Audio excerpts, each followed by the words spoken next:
झोपडी या कवितेला देखील राज्यस्तरीय काव्यलेखन स्पर्धेत विजेतेपद मिळालेलं आहे. चला तर मग श्रोते हो, आजच्या साहित्य संस्कृती या कार्यक्रमात आपण आनंद घेऊयात कवयित्री मनीषा आंधळे यांच्या काव्याचा.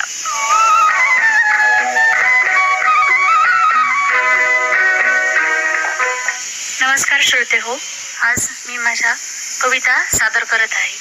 तर सर्वात पहिली कविता मी आपल्या समोर जी सादर करणार आहे ती म्हणजे पवित्र महिना, जो की 3 वर्षातून एकदाच येतो असा पुरुषोत्तम मास. आणि या पुरुषोत्तम मासामध्ये गाईला आपण जे पवित्र स्थान दिलेलं आहे याबद्दल वर्णन करणारी ही कविता होय पुरुषोत्तम मास. रोजच्या प्रमाणे तिची नजर भाकरीचा वेध घेत होती. रोजच्या प्रमाणे तिची नजर भाकरीचा वेध घेत होती. आज मात्र एक नजर तिचा शोध घेत होती. त्या मातेने गोमातेच्या चरणी ओतले तांब्याभर पाणी. त्या मातेने गोमातेच्या चरणी ओतले तांब्याभर पाणी. ओल्या कुंकवाचा टिळा तिच्या भालप्रदेशी लाविला. ओल्या कुंकवाचा टिळा तिच्या भालप्रदेशी लाविला.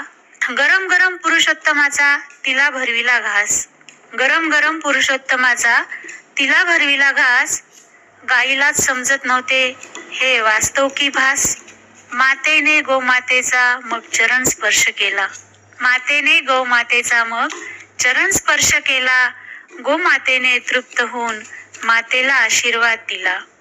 दुसऱ्या दिवशी गोमाता प्रकटली. दुसऱ्या दिवशीही गोमाता प्रकटली. कालचीच घटना आजही घडली. दुसऱ्या दिवशी गोमाता प्रकटली. कालचीच घटना आजही घडली. पुन्हा पुन्हा हीच घटना घडली.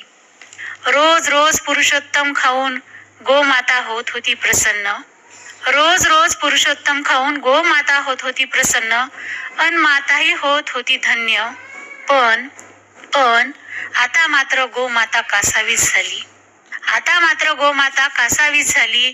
शिळ्या भाकरीसाठी तिची जीभ आसावली. दुसऱ्या दिवशी तिने दुसरे वळण धरले. दुसऱ्या दिवशी तिने दुसरे वळण धरले. पण मातेच्या नजरेने तिला अचूक हेरले. ओढत आणले गोमातेला गळ्यात टाकून फास. ओढत आणले गोमातेला गळ्यात टाकून फास. यथासांग पूजा करून दिला पुरुषोत्तमाचा घास. एके दिवशी मात्र झाला अधिकच कहर. एके दिवशी मात्र झाला अधिकच कहर. 33 पुरुषोत्तमाचा आला तिला आहेर. डोळे गच्च मिटून तिने तोही घेतला गिळून. डोळे गच्च मिटून तिने तोही घेतला गिळून. दुसऱ्या दिवशी गोमातेची नजर अगदी सुखावली. दुसऱ्या दिवशी गोमातेची नजर अगदी सुखावली. शिरी शिदोरी तिला त्या मातेने दाखवली. आजही गोमाता आली घोळवीत गोंडा. आजही गोमाता आली घोळवीत गोंडा. तिला मात्र मिळाला पुरुषोत्तम नव्हे धोंडा. आजही गोमाता आली घोळवीत गोंडा. तिला मात्र मिळाला पुरुषोत्तम नव्हे धोंडा. काय झाले विचार करत डुलत डुलत गेली निघून. काय झाले विचार करत डुलत डुलत गेली निघून. ठाऊक नव्हते वेडीला पुरुषोत्तम मास गेला संपून. ठाऊक नव्हते वेडीला पुरुषोत्तम मास गेला संपून.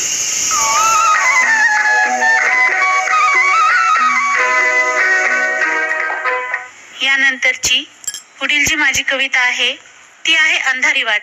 खरं तर आपल्या जीवनात आपल्याला सर्वात जास्त भीती कशाची वाटते तर अंधार आणि एकाकीपण. पण खरंच तुम्ही कधी याची सांगाड घालून पाहिलेली आहे का की छानशा पडलेल्या अंधारात छान आपण एकटेपणाने कधी बोलून पाहिलंय का? तसं पहा तर. आणि कशी ऊर्जा आपल्या जीवनात येते ते आपण पाहूया. या कवितेतून मी ते वर्णन करण्याचा प्रयत्न केला आहे. कविता आहे अंधारी वाट.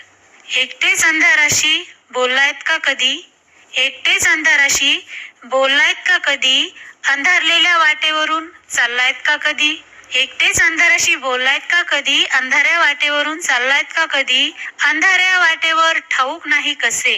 अंधाऱ्या वाटेवर ठाऊक नाही कसे. वाटेवर उमटतात चांदण्यांचे पाऊल ठसे. अंधाऱ्या वाटेवर कळत नाही मुळी. अंधाऱ्या वाटेवर कळत नाही मुळी. गालांवर येऊन पडते चांदण्यांची खळी. अंधाऱ्या वाटेवर काय जादू मोठी. अंधाऱ्या वाटेवर काय जादू मोठी. चांदण्यांचे गीत अलगद ये ओठी, अंधाऱ्या वाटेवर एकट्यानेच चालावे. अंधाऱ्या वाटेवर एकट्यानेच चालावे, अंधाराशी मनाचे गुज खोलीत जावे. अंधाऱ्या वाटेवर एकट्यानेच चालावे, अंधाराशी मनाचे गुज खोलीत जावे. मन हलके होऊन दुःख होते दूर, मन हलके होऊन दुःख होते दूर. अंधारातच विरघळतात उदास हळवे सूर, अंधारातच विरघळतात उदास हळवे सूर.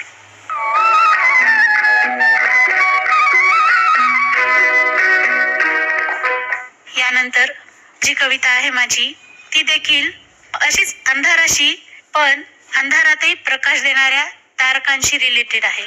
खरं तर या तारका म्हणजे आपल्या आयुष्यामध्ये या पण एक सकारात्मकताच देत असतात आणि एका व्यक्तिमत्वाची या तारकाशी सांगड घालण्याचा प्रयत्न केलेला आहे मी.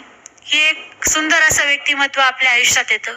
किमान पक्षी कोणाच्याही आयुष्यामध्ये असं एक व्यक्तिमत्व येतच आणि एक व्यक्तिमत्व समाजामध्ये असं आढळून येतच की ते प्रत्येकाच्या जीवनामध्ये आशा निर्माण करण्याचे प्रयत्न करत असतं आणि हे व्यक्तिमत्व म्हणजेच चांदण पावली. ओंजळगर चांदण हातात घेऊन अंधाऱ्या वाटेवर चालणं छंदच तिचा. ओंजळगर चांदण हातात घेऊन अंधाऱ्या वाटेवर चालणं छंदच तिचा. रस्त्याच्या दुतर्फा ती मुक्तपणे पेरीत जाते असंख्य चांदणं. रस्त्याच्या दुतर्फा ती मुक्तपणे पेरीत जाते असंख्य चांदणं.